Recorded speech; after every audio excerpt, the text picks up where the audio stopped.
Welcome to the Convocation Unscripted, where religion, culture, and politics intersect in real time. I'm one of your hosts for this episode, Jamar Tisby, joined by Kristen Dumay Hey, Jamar. and Robbie Jones. Hey, Jamar. And of course, we are missing this episode Diana Butler Bass, who is traveling, changing the world, making things better wherever she goes. We are scholars, three historians and a sociologist who explore how religion shapes America's past and present.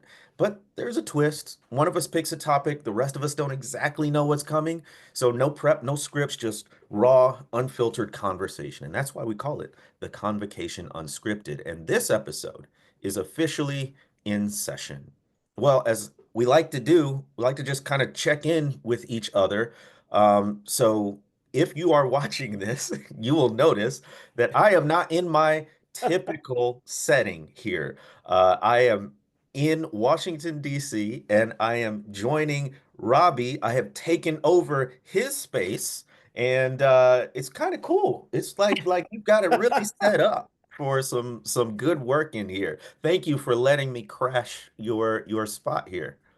Yeah, of course. I mean, yeah. So Jamar has booted me out of my normal spot. It's not a green screen, and it's funny. We were saying it's a little bit of a weird deja vu because now I am back in the space I was in for all of COVID. So if anybody saw me do anything in COVID, you would see I'm in my guest room. I'm upstairs and I'm at a tiny little desk that's about 3 feet wide, jammed in the corner of the room. So it's not a hotel room. This is yeah, up in my guest room. There must be 50 videos somewhere out there with this exact background from those COVID years. So, and I haven't been back up here since. But anyway, Jamar, it's great to have you around.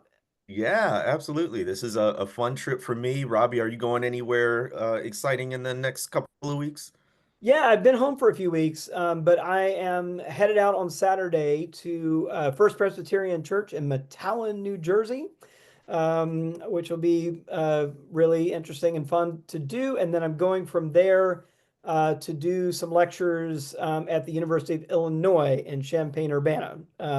So getting from Metallen, New Jersey to Champaign-Urbana has turned out to be a little bit harder than I thought. But we're gonna make it happen. It's gonna involve like three different things: a train Oh, and an Uber and a plane, I think, before it's all said and done.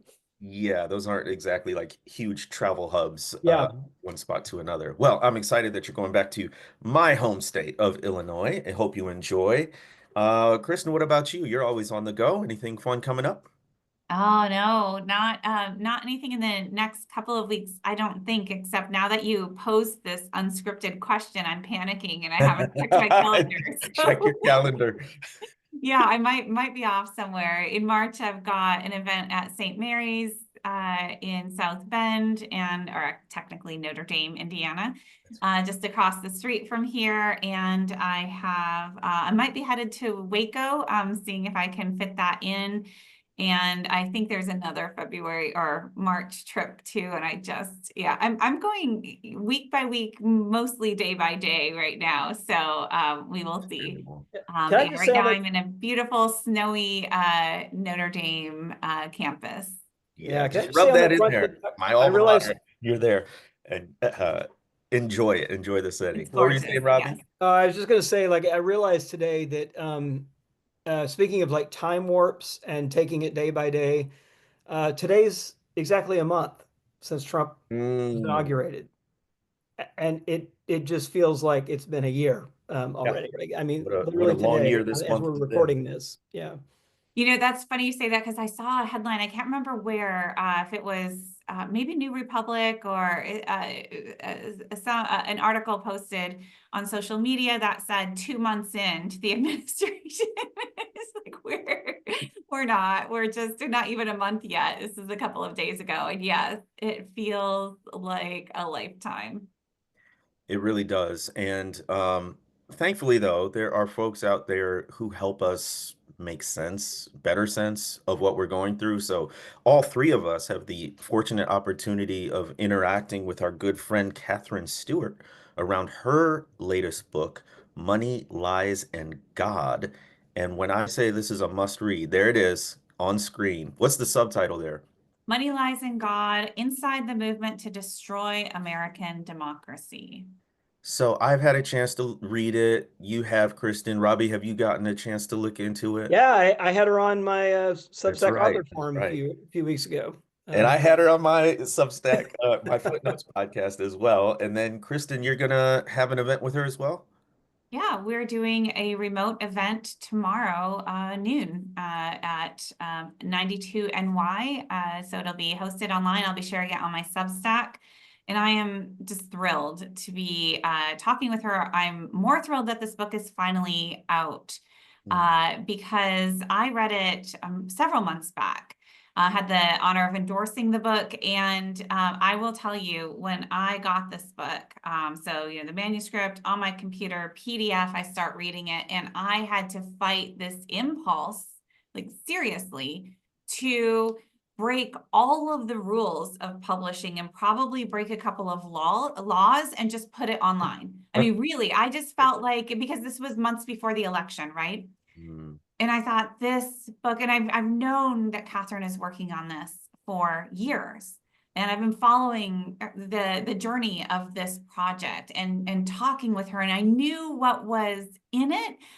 And I knew it was going to be important. But then when I actually had it in front of me, I saw just how critical it was. It maps out, as she says, the movement to destroy American democracy.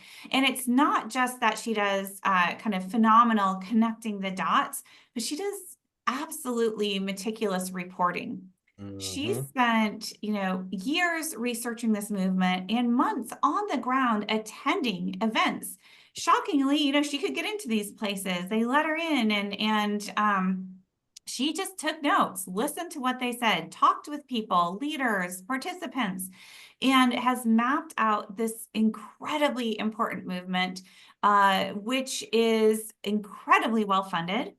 And they have been playing the long game. So this stretches back, into history. She's a reporter, but it stretches back into history, and is describing exactly what is happening right now. We are living in the fruit of this story, the repercussions. It is our day to day. If you're trying to understand what's going on, what these executive actions are, why Musk is, elbowing Trump out of place, what the underlying ideologies are, how we can understand the religious actors coming together with the tech bros coming together with the old guard, and all of that is mapped out in this book.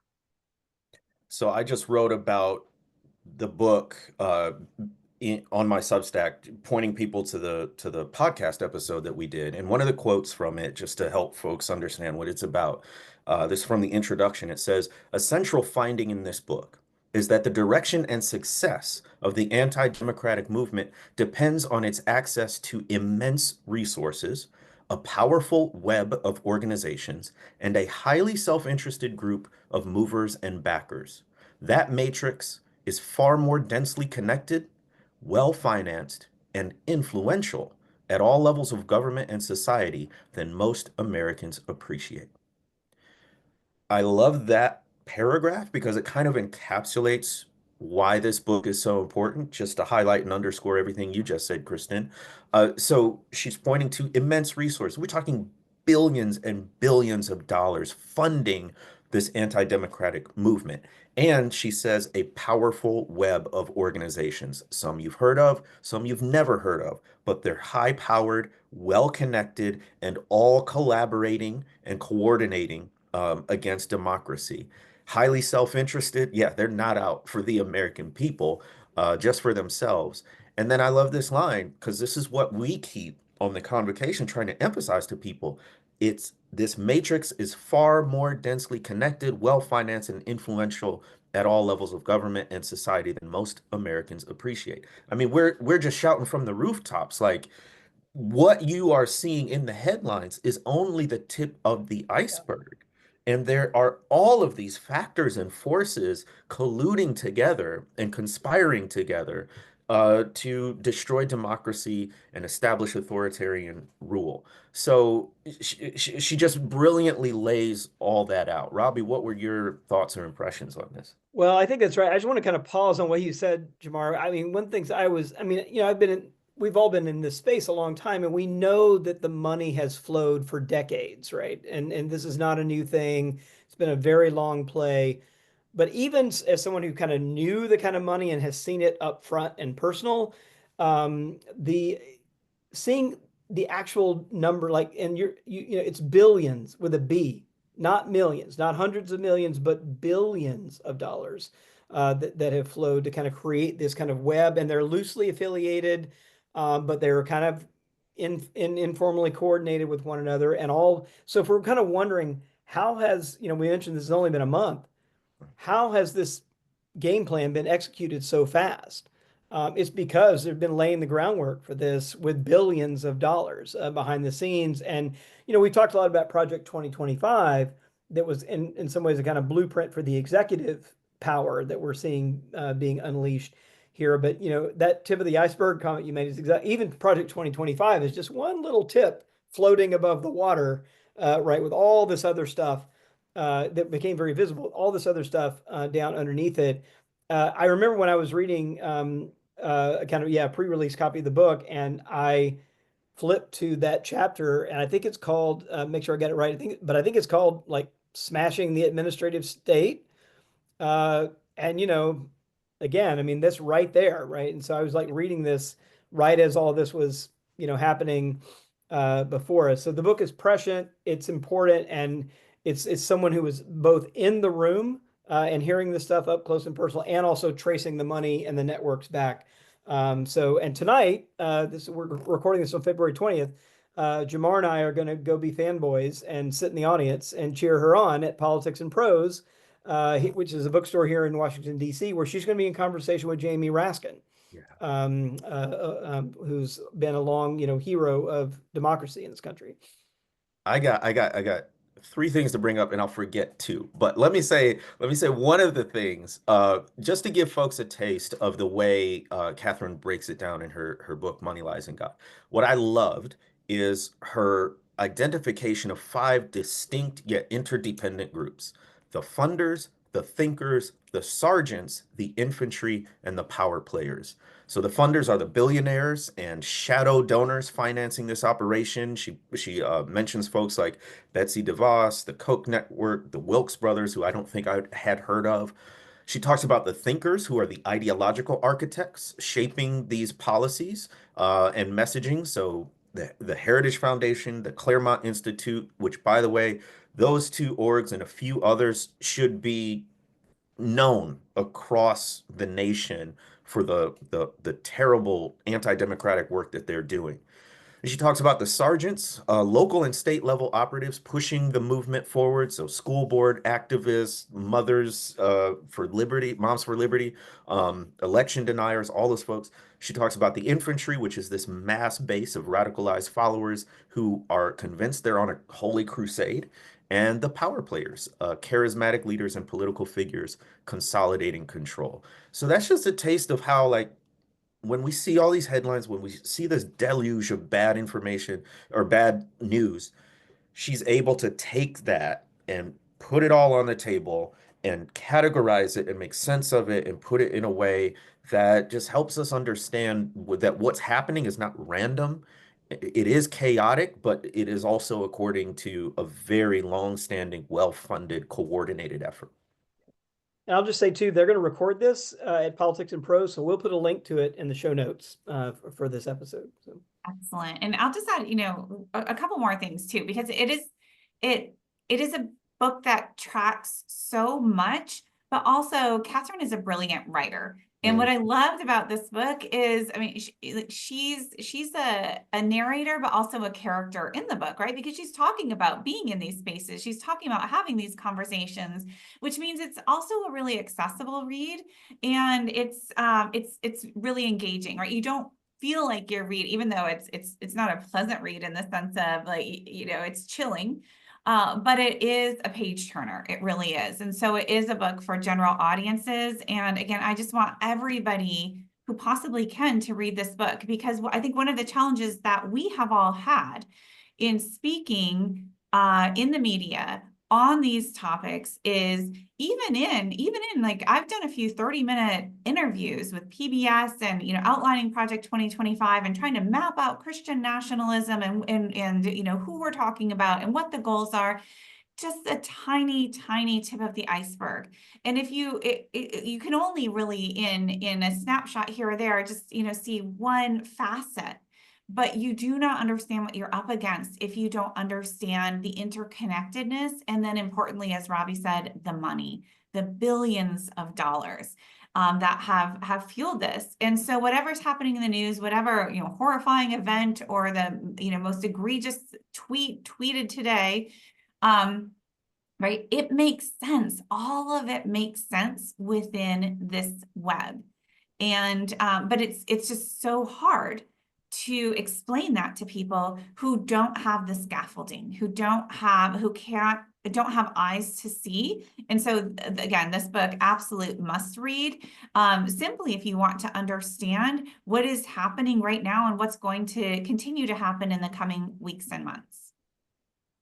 And it's not a soundbite answer to be able to explain all this. So you really do need a book and books to begin to understand, like you said, have the scaffolding, and then you can start to understand it better in its snapshot form. But you got to start with a deep dive, and this is a great way to start that. And since we're talking about journalists and writing, and it is a page turner, and I love it when journalists write books because they know how to hook readers and keep you going. We're seeing a really big shift in where journalists are ending up these days. So, Robbie, you wrote an article for another outlet. You're moonlighting on the Convocation. That's fine. That's allowed. But tell us a bit about the publication, and then we'll talk about the article. Yeah, well, one of the people I've long been a fan of is Jennifer Rubin, who formerly at the Washington Post. Her journey has been very, very interesting. She was originally hired as the conservative columnist at the Washington Post, and essentially realized that once Trump got in office, you began to see her. She was conservative, but very committed to democracy. And you could just see her start moving. Well, I guess maybe she didn't move as much as the Republican Party moved out from under her, and began to become more and more critical of that. And so she's actually left the Washington Post and left as a matter of principle, resigned, really because of their both because of their refusal to endorse a candidate in the election as they had always done, and also their firing of political cartoonists at the Washington Post. And she, along with Norm Eisen from Brookings, got together and founded this new thing on Substack called The Contrarian. So many of you may have seen that or found it, but it's not owned by anybody but the reporters. So it's not beholden to some big tech bro person, and can't be bought, can't be owned, other than the people who are journalists who are writing it. And so I think that's a kind of new move. We're seeing, a whole range of people: Barb McQuaid, Joyce Vance, Bill Kristol, Jen Rubin, and I mentioned Norm Eisen, all writing over there. And so I was honored to be asked to write a guest post this week on Trump's anti-Christian bias task force in this executive order that he issued over there. But I think it's notable that places like Substack, where we all have found a home for our ongoing writing, are competing and going toe to toe with some of the best writing and journalism out there. I thought it was also a little bit poetic that the Washington Post lost about 250,000 subscribers when they refused to endorse Kamala Harris over Donald Trump. And I think I saw that the Contrarian now has a little bit more than that in terms of their following now. Kristen, I would love to hear your take on this whole shifting landscape here, but just to put some numbers behind it, the Contrarian launched a few weeks ago. A month ago, yeah, mid-January. Yep. So a month ago, they have 492,000 subscribers. There you go. Twice as many then as the Washington Post lost. I mean, nearly 500,000 followers in a month. That is a tectonic shift in the journalistic landscape. So, I mean, just for folks who don't really know what Substack is or don't understand its significance, like they are easily on a single article getting a lot more traffic than most news publications, maybe all but the biggest ones. And I would dare to say they're going toe to toe and probably beating them on many occasions too. But Kristen, what are your thoughts? Yeah, I started to notice this trend a few years back, and I have to say I was ambivalent about it back then. And I say that as somebody who started, kind of blogging myself first over at the Anxious Bench, and then moving over to Substack almost 2 years ago now. And I actually checked in with a couple of journalist friends of mine because I saw what was happening. I saw that, I could write a random blog post that would pull in on a good day more readers possibly than an average article at the Washington Post. Mhm. And I worked with journalists, and I finally just asked a couple of them, like, look, is this a bad thing what we're doing? Because it's a kind of democratization of journalism. But I knew that whatever brilliant thoughts I had and, put up on a blog and, maybe took 2 hours and did a quick, barely a proofread, was not the same caliber of journalism. It was not journalism, right? It's opinion, and it's informed, and it's historically informed and all of those things, but it's not journalism. And I worried about that audience being drawn into the space. And they assured me, oh, no, Kristen, right? It's a partnership and we work together. And plus they really liked when I could give them quotes for their articles and it was all good. But I still remained unsettled about that because I do have great respect for professional journalism. Mm. And that costs money. It costs money to send reporters out into the field, to have the fact checkers, to have the careful editors. And so I'm not actually celebrating this move. I'm kind of lamenting it, but here we are, right? This is the world that we live in. And certainly on the right, we have seen these platforms and these, just substitute news sites really take hold. And, I suppose if you can't beat them, join them. But this is simply our current media landscape. And then now exacerbated by the failure of many establishment legacy media organizations to rise to this moment. The failure of these outlets to risk, right? They have a lot to lose, I suppose, is their rationale. But at a certain point, you sell out your mission, you've already lost. And this is where platforms like Substack are really helpful for those who are willing to take the risks and who say, we can't self-muzzle here. And if their platform, the legacy media won't back them in that, this is an incredibly important space, right? So that ambivalence, I'm very glad for this. I wish it were not the case that this is what we have to resort to, but given that it is, I am very glad that we have this space. Yeah. Just one quick thing to put this in perspective. I just looked it up. So that means that the Contrarian, which again is about 30 days old, has as many subscribers as the Los Angeles Times. Good Lord. Right. So that's the kind of space that we're in. And, it's also, so I'm here in Washington, D.C., and I'll be honest, I canceled my Washington Post subscription over the non-endorsement because I thought it was unconscionable. We in D.C. have been so proud of the Washington Post's independent, courageous legacy, Watergate, like all of that stuff, right? Breaking all of that. Democracy dies in darkness. And they adopted this. That's exactly right. During the first Trump administration, they adopted, and you'll see people in DC still walking around with their T-shirts that say the Washington Post, democracy dies in darkness, or hats on. And, I just feel like saying, well, indeed, it does. And, the Post has, chosen to kind of, at least in certain circumstances, to rein itself in with a cartoonist, with a not willing to endorse, and who else knows, right? What that's the thing it leaves you with is like if they've done that publicly, where else have they pulled the punch? And we've got other stuff to talk about, but just to, emphasize the point, this is an indictment of these organizations. Whenever you are seeing a mass exodus of talent, there's something going on in that institution that needs to be addressed. And it is lamentable because I think you bring up a great point, Kristen, like about the standards of a profession. And that has been devalued by the right a whole lot, expertise in general. But it's good to remember journalists are trained professionals. There are standards of journalistic practice and excellence. And we absolutely need the Oh truthful yeah. data that journalists bring to the national attention to have a democracy.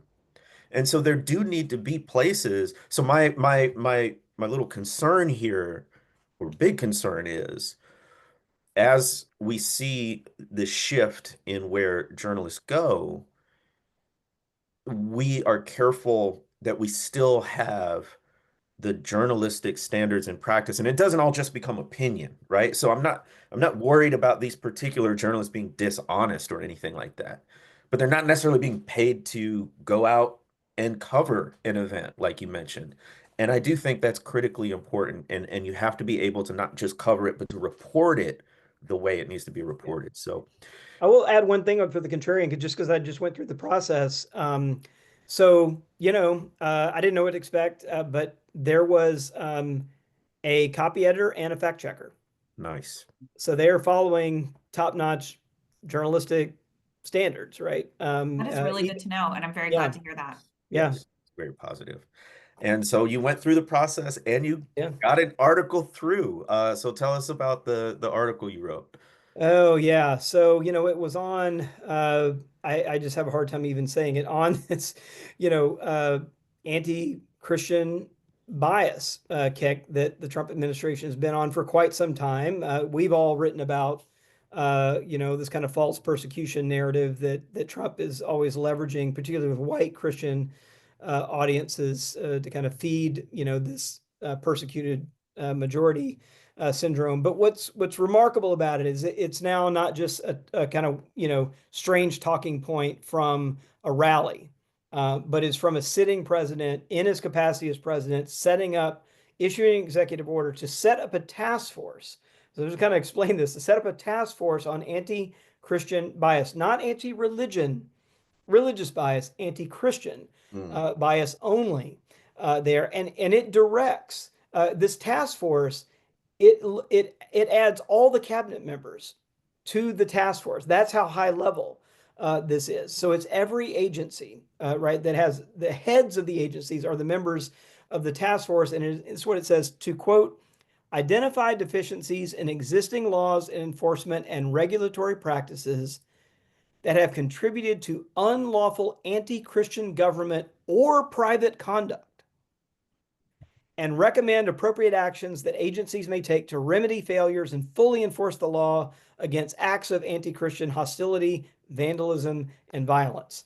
So, I kind of took it and I just went through it. It's like, look, well, first of all, who is the subject in this country of anti-religious bias? Like, that's the first question to really ask. And how does this address that?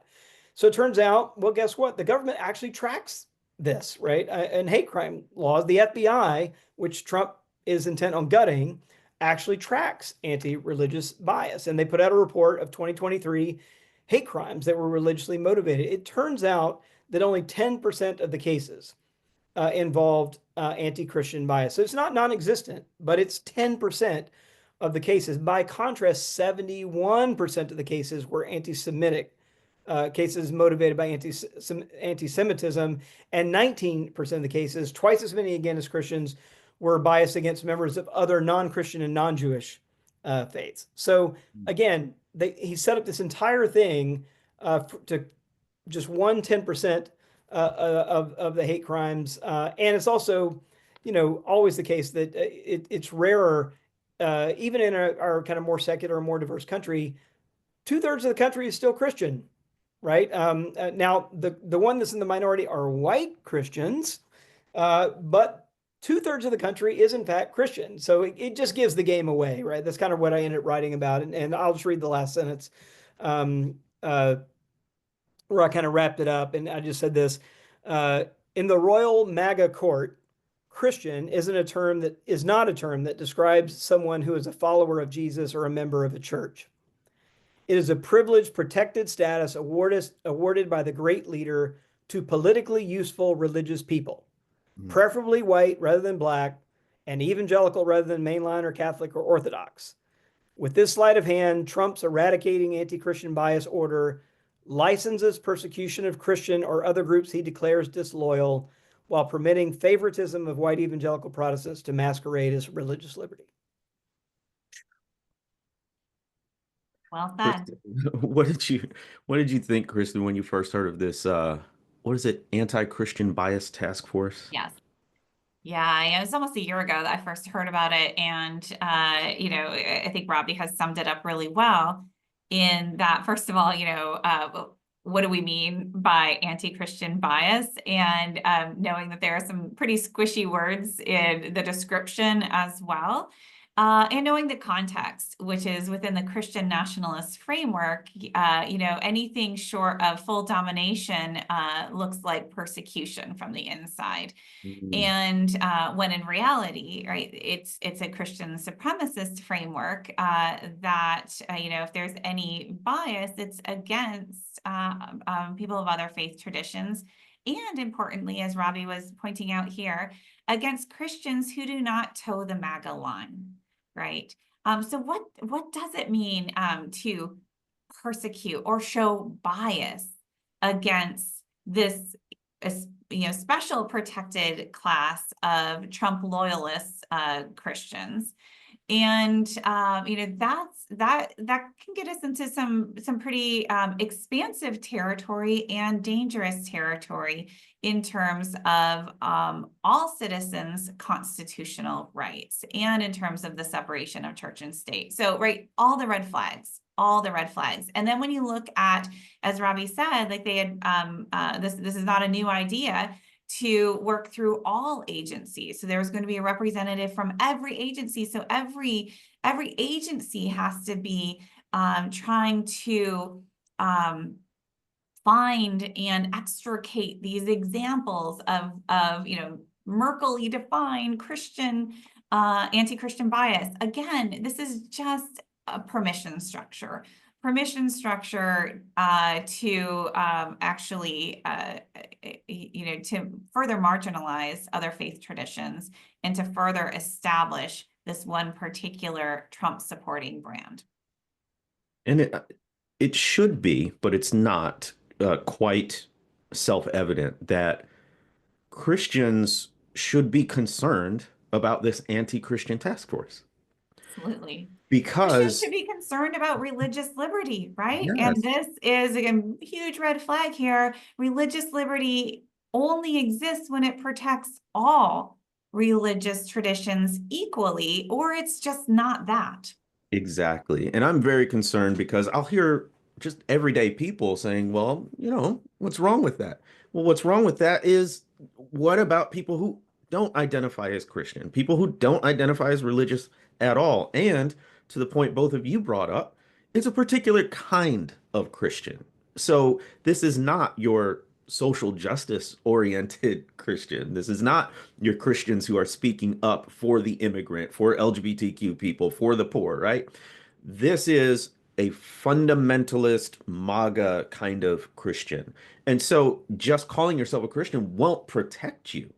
And one of the things that I see happening again, sort of following the historical pattern in defining who counts as Christian, you are completely excising the Black church.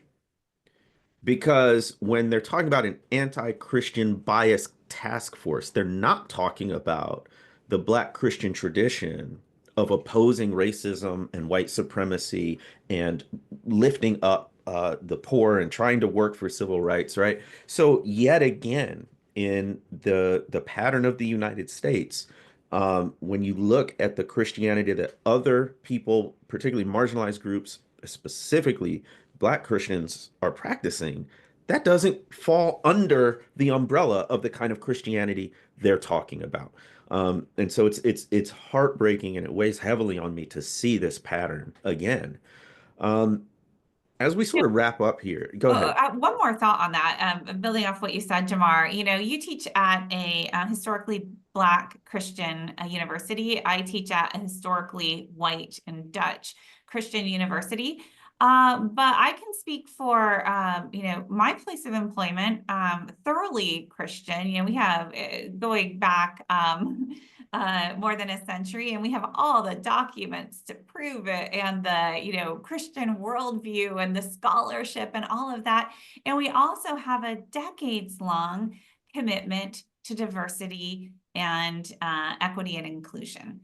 And we have a lot of theological language about why we have that commitment. And it is beautiful and it is biblical. And so I am interested to see how this meshes with the latest Dear Colleague letter that was handed down last Friday to universities across the country to completely purge all DEI programming. Again, incredibly expansive. This is not just in admissions. This is essentially any time. If you have a special graduation ceremony, if you have a special floor of a dorm, if you have a cultural heritage, anything, you got to get rid of it. And they were given 2 weeks for this.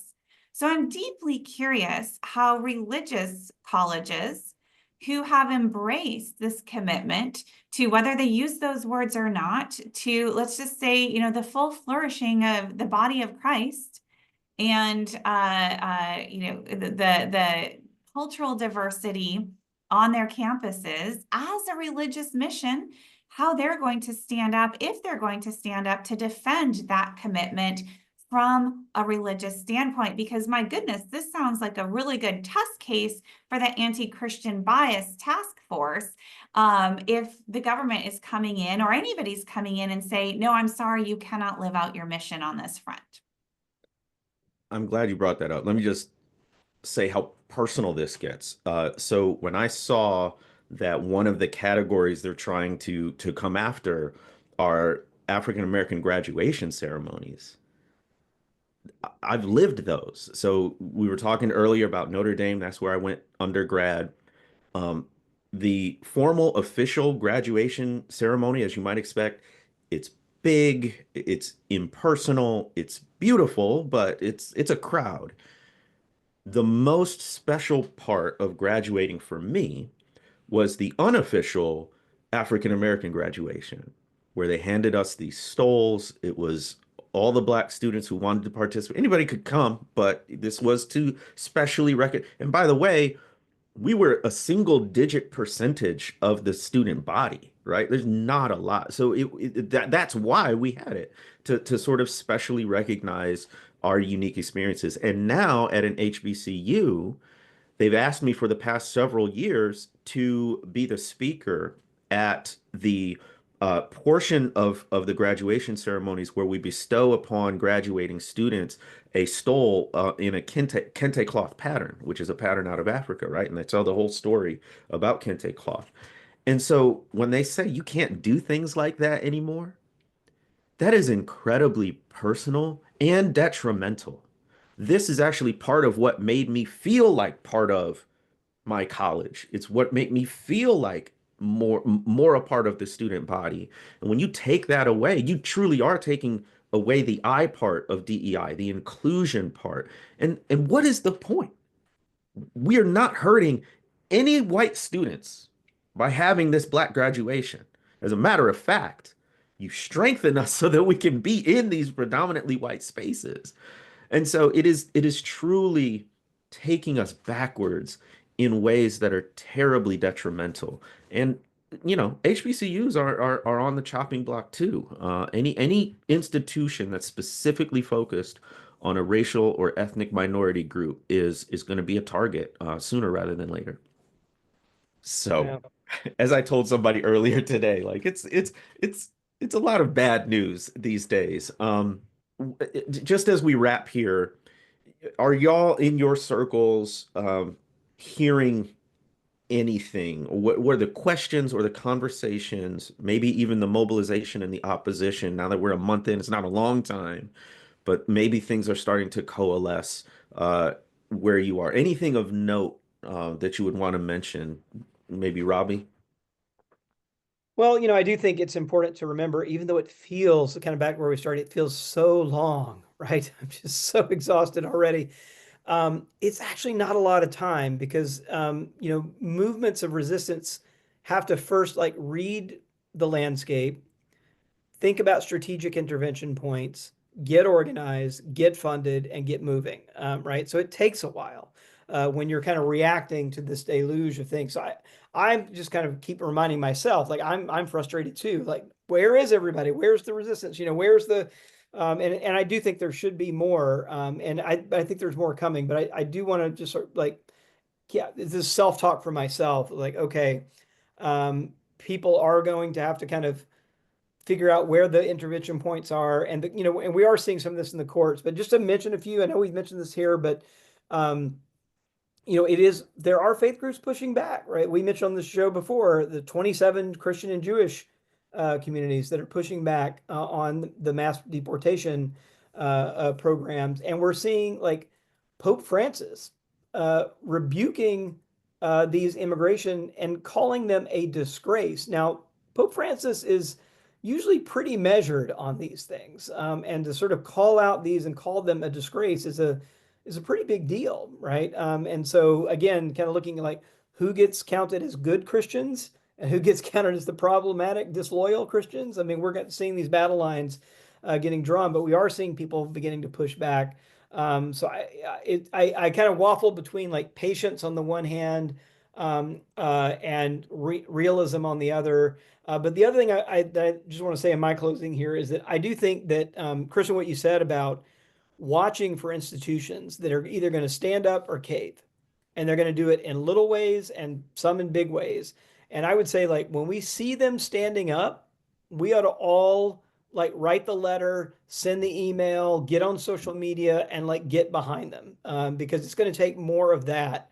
And I think because they're going to get plenty of blowback from people who hate what they've done, but often people who are with them are kind of quiet about it. So I think that's one thing we ought to be pledged to do is when we see those people taking a stand, we should get behind them and be very loud in our support. Absolutely. Yeah, I agree. I think in my spaces, I'm seeing I'm seeing a slow realization. And what I'm seeing is a lot of people who have stayed quiet in the last several years. Back in 2016, a lot of people were kind of speaking out, especially in white Christian spaces, like cautiously, carefully, but expressing their concern about Trump and about the MAGA movement. And then I saw after a year or so, even just a few months, that kind of died down. And it wasn't that their minds had changed, but they just understood this is just not worth it. It's not worth it. The amount of flack that they get, I think people just simply didn't want to deal with the relational discomfort and decided, I think a lot of reasons or excuses of social media is not the place for that. We're just going to take it quiet and, keep our heads down. And again, there's some good reasons for that and some not so good reasons. And there are some real repercussions of that. I'm seeing a little bit of that start to reverse in the last 2 weeks is really when I've started to see it. People who had gone quiet or people I hadn't seen post about anything politically at all, starting to do so. And for different, they're kind of different triggers for that. Many know somebody who was fired working for the government. Many are supporters of these the relief organizations and humanitarian organizations. Many have, as Christians in particular, have supported these organizations for a long time, or are supporting people whose work is now affected because of these cuts. And and some are just starting to pay attention. They're starting to read a little bit more. They're starting to realize what we've been trying to communicate about the threat to democracy. It sounds so big and abstract, and now they're seeing it play out and they're taking a closer look. So I'm actually seeing a number of people who are starting to venture out into that space with some trepidation and a lot of disclaimers of, look, I know I don't usually post about politics, but I'm going to post about politics. And are you all okay with what you're seeing? Right? I'm just starting to see that. And so I'm, I would love to see more. I'd love to see where this goes. And Robbie, your reminder that it's only been 4 weeks. It takes some time to let things sink in. It takes some time to like get your bearings. And as we started off with this book saying tip of the iceberg, this is complicated to fully grasp. I mean, I've been devoting years to this and I cannot say I fully grasp this. I grasp a lot, not nearly the full picture yet. And so, people are starting to grasp the little pieces and starting to put some of those pieces together, and we will see where that goes. Well, that's encouraging. The more voices we have, the better. And some folks are late to the game, but at least they're not on the other side of things. What I'm looking for are what leaders are emerging in this moment, and it does take time. But I remember during the advent of the Black Lives Matter movement in the form of protest during 2014, and there were certain voices on the ground who had an accurate read of the situation, who became sort of mouthpieces for the movement and what happens. I'm looking to see who emerges as those voices, politically, but also in other sectors. This is my personal opinion, but I think human nature, we look for human beings to sort of embody the values and the ideals of a movement. I don't think you can truly have leaderless movements. You can have distributed power. You can be careful about propping up people too much and too high. But there have to be people who give you an example of what it looks like to live out the values of this movement. Oh, there's this line from the Captain America Brave New World that I'm going to flub it. But basically, there was this tension between the new Captain America, who's the old Falcon. It's Sam, right? And he was sort of lamenting in the most crushing part of the movie that he hadn't taken the super serum and he wasn't Steve Rogers, Captain America, right? And then sort of his right-hand man, his ally, basically said, Steve gave them someone to look up to. You give them someone to aspire to. So in other words, like the Steve Rogers Captain America, that was this unattainable symbol. But Sam, being just a regular guy who was about these values and ideals, is something that other regular people could actually aspire to become. And in that, he was inspirational. So, I think we're in that moment right now where we're looking for people to aspire to in terms of how they live with integrity. And I know a lot of our listeners are those kind of people. I know we're striving to be those kind of people. So we'll be back at it again next week. On behalf of me and my co-hosts, thank you for joining the Convocation Unscripted. And remember to subscribe to our newsletter at convocation.substack.com. And of course, our individual Substacks are in the show notes. We'll see you at the next Convocation.